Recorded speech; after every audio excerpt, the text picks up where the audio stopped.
میں یہ قرارداد اسمبلی میں پیش کرتا ہوں کہ شادی نکاح شرعی لحاظ سے ایک مہذب ترین اور معتبر رشتہ ہے اگر نیک نیتی اور ازدواجی زندگی گزارنے کی نیت سے کیا جائے،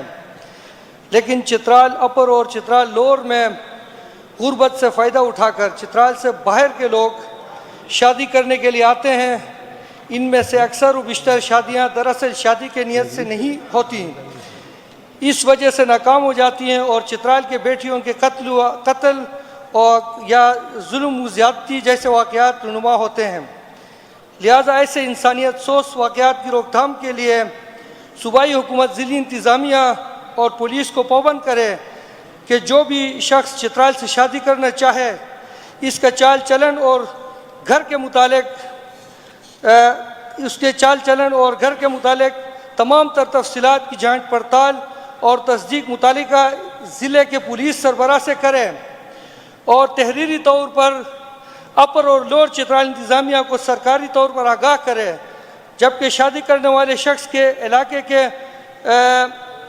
مقامی معتبر افراد کی ذمہ داری سے مشہود کرنے کے ساتھ ساتھ اور چترال کے دونوں اسلام والدین کو بھی پابند کیا جائے کہ بغیر پولیس تصدیق کے شادیوں سے گریز کیا جائے۔ شکریہ جناب اسپیکر صاحب۔